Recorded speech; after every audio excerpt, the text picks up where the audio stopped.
Shantogen.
Bienvenidos, mi gente. Welcome, welcome.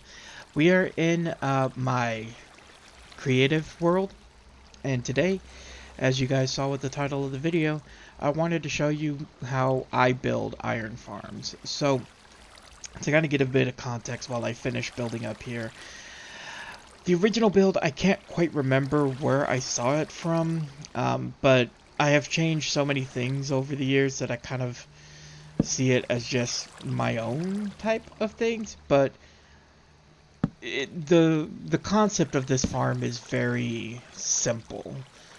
I believe it was past Shanto. Let me go ahead and cut you off right there, because you don't know anything. It was a video that was originally posted. Well, the one that I watched was from Voltrox, and the design was actually made by Wannasit.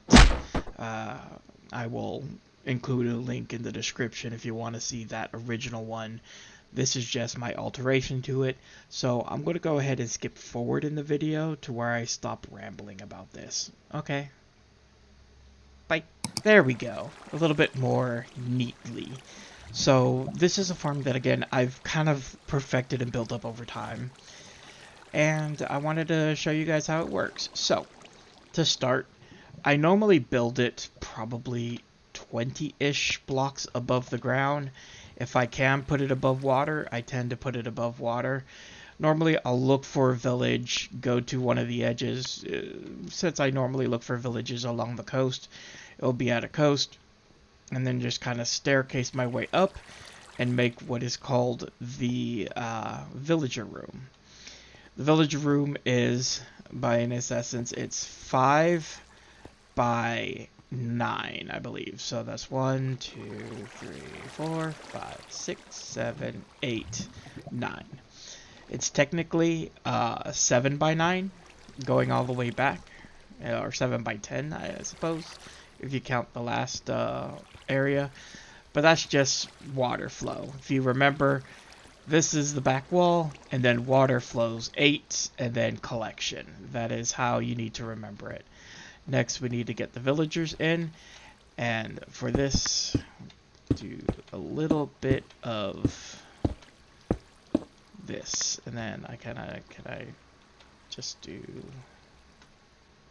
that, and that, and that, and that, and that. So then we have the beds for the villagers, and for me personally, again, it's not a very effective farm. It is my farm, and I enjoy this farm. For the actual professions of the villagers, I tend to go with stuff that I actually need. So I'll normally have like, cleric, a librarian with mending, an armor, somebody that I can trade the actual iron to. Oftentimes I'll kind of double up on that one, and then one food.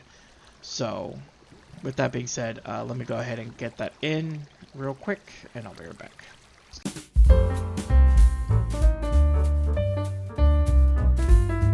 And as you can see here, we have... Oh, no, I didn't want you there. You know what? You're gonna... Give me 1 second. I don't know what happened to the kid. I don't know what happened to him. Anyways, yes. So I normally have this kind of set up so that way I have, you know, these guys to trade with. And eventually they can also give tools. I don't know why they would be mad at me. Yes, so after this, this alone should be enough to get this farm to begin working. As you can see, look, we have an iron golem here. Why are you stuck? You're supposed to be moving. Have you ever done something to be like, oh, you know, this would look cool, and it turns out breaking things? Yeah, that's what happened. I decided to use half slabs on the walls because that way you could kind of see in, and I thought it looked cool. I never build it with half slabs. I always build it with solid blocks. I only put half slabs on the top and then bottom slabs on the bottom level where the villagers are, just to prevent, you know, any iron golems from spawning there. And of course, the one that did spawn ended up getting, you know, stuck in the wall because of that. So I relieved him of his duty. That being said, that is it for the base one. It is not fast by any means of the imagination. I mean, we're still sitting here and I don't hear any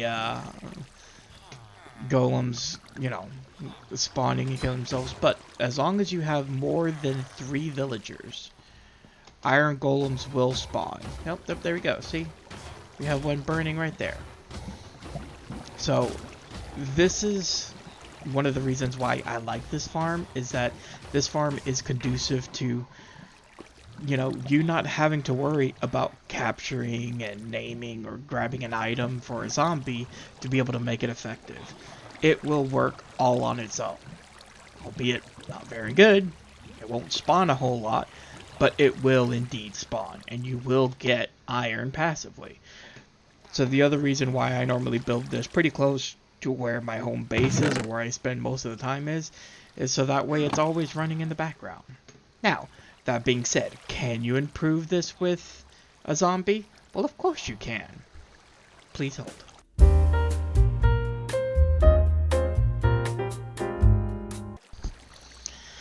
You know, when things don't tend to work out, I get a little frustrated. Because I literally went back and checked, and this thing is working, and then I'm like trying back and forth to figure out what's going on, and then I look up in here, and it's like, oh, it hasn't even been that long, and I already have almost a stack of iron. So it has been working, just for some reason, I guess because I'm in this world, they don't want to move. I'm assuming that they might be stuck, though.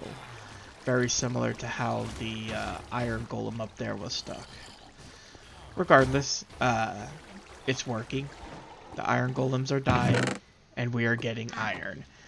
So, with that detour aside, you can improve it with a zombie if you so choose. I recommend putting it off to one side, so that way you can still get in here and actually trade with them.